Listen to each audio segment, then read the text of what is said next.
Welcome to the Treasury Update Podcast, Coffee Break Sessions, presented by Strategic Treasurer.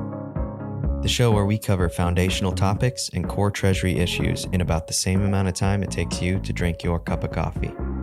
I'll be your host, Jonathan, Media Production Specialist here at Strategic Treasurer, so sit back, relax, and enjoy the show.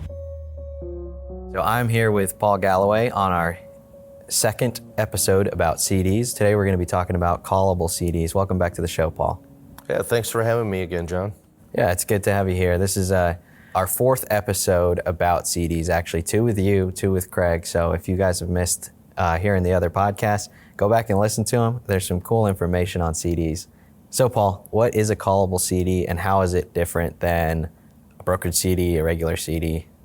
We talked about what brokered CDs are, or traditional CDs as well. We kind of gave an example. Traditionally, what people think about is I make this investment in CD, and some months down the road, I get my principal back and interest. Now, there are reasons why banks might want to build into the structure of the CD the ability to call that back. And so what a callable CD is the bank has the right, they have an option, so they bought a right to call that CD back. And so in the terms of the agreement with you, they may incent you a little bit additional interest to have the right to do that. So that's that call feature. So they're paying something to get a call feature into the CD itself. And so we'll just use this as a transaction between you and me as the example. You come into me, you ask about CDs that we have available. I present to you traditional CDs.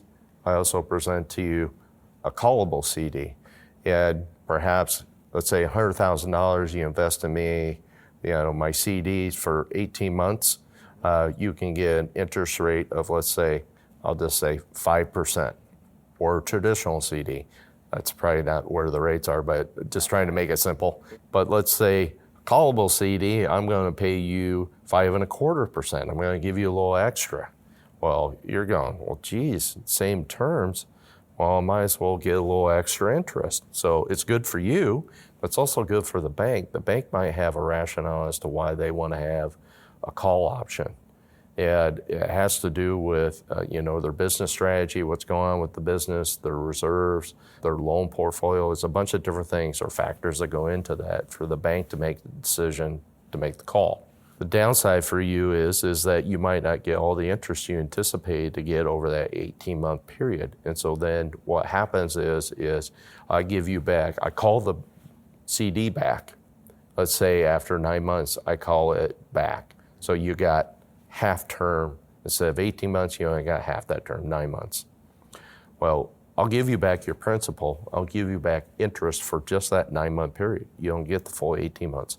So you lose out on the additional interest that you could have earned if it had gone all the way to maturity.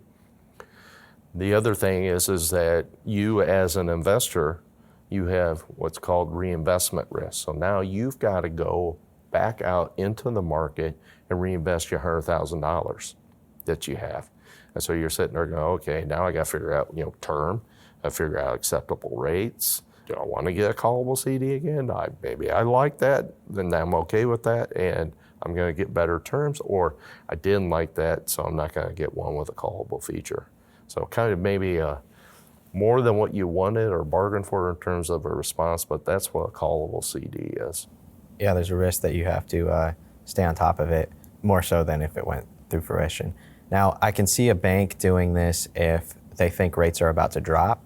They might have a bunch of callable CDs because they say, okay, we're giving 5%, but we think rates are going to be down to like 3 in a year. Yeah. So is there another situation where that might happen, or is that kind of main situation? That's definitely a key factor, a key situation where banks are anticipating rates are going to drop. There's been a lot of interest rate hikes recently, and there have been chatter out in the market. This is the market anticipating, hey, the Fed's going to have to start cutting rates here at some point. We're probably at a point where the Fed is not going to raise rates necessarily. Maybe a couple more meetings before they raise rates again, or they may be just willing to see how the market reacts and where things kind of play out. But there is a thought that we're going to have higher rates for a longer period. But at some point, the economy is going to work its way through its normal cycle process. We talk about potential for recession. Maybe we do enter into a mild recession of some kind. We start coming back out of that recession. And what happens is with interest rates, the Fed will want to help jumpstart the process for recovery in the economy. And a way to do that is to cut interest rates. And if a bank anticipates rate cuts are going to happen, to your example earlier, well, rates are going to go down. The bank's going to want to have that call feature so that they can lower the interest that they pay out to you. They don't want 5.25% anymore. They want 3%. That's better for them. They're going to get less yield on the investments they make for their loans, because as rates drop, loan rates will drop as well. So do they know something we don't, or is it just, it might not be an indicator that rates are going to drop, but it's an indicator that people think rates are going to drop. Is that right? It can be. It can be an indicator that they anticipate that rates will drop at some point. They just don't know when. And so they write the call feature into the CD. So they have that optionality to do that if rates do move. And so you probably have seen an uptick in callable CDs recently, because people are starting to anticipate, especially if they got CDs that are growing out long periods, let's say 2-3 years or something like that in duration, then having a call feature in there, it's probably worth it to the bank to have that. Yeah, they're going to have to pay a little extra interest today, but down the road when they see a drop in rates and they're able to refinance that loan that they're getting from you as a depositor, then that's good for them. Is there any other circumstance where the bank is going to call these CDs? It could be that it has to do with just the bank business itself and the reserve requirements, that they don't have to hold as much necessarily in reserve, and that gives them an opportunity to bring down their interest costs, so they can drop the interest expense by paying off some of these CDs that they're paying maybe perhaps higher rates out on, and they can go and get cheaper funds to make more loans. So that could be a rationale as to why a bank might do that. Okay.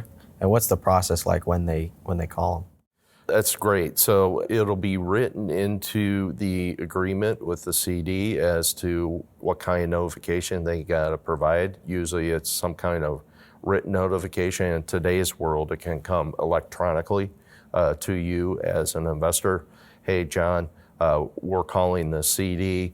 They'll give you the parameters in terms of when it's going to be the call date. They exercise that. They pay you out your principal plus interest per the terms of the contract. Does the buyer have any say in that? Like, can the buyer go to the bank and say, I want you to call this CD? No, unfortunately, the buyer doesn't. So they don't have a put option. So that would be the flip side, as you described that. So you haven't bought an option at all. There's no optionality on your side as a buyer. So you can't put or force the bank to call that bond. The bank owns the call feature. Okay. Anything else you want to add about callable CDs? So one of the things to think about when it comes to call features on any type of investment, the longer that you go out on the duration side, so let's say, you're buying a bond that's longer term, 5, 10, 15 years. CDs, 18 months, 3 years, 5-year CDs, it's a similar kind of effect. The longer you go out in duration, the more risk there is associated with the investment that you're making when you're buying the CDs. What that means is that, we kind of talked about, like with the brokered CDs, we talk about the interest that you earn on it.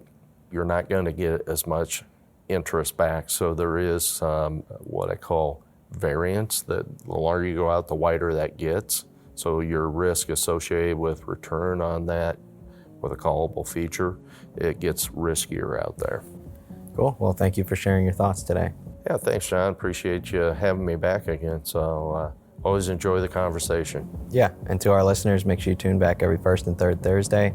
We'll have another coffee break session for you. Thanks. This podcast is provided for informational purposes only, and statements made by Strategic Treasurer LLC on this podcast are not intended as legal, business, consulting, or tax advice. For more information, visit and bookmark strategictreasurer.com.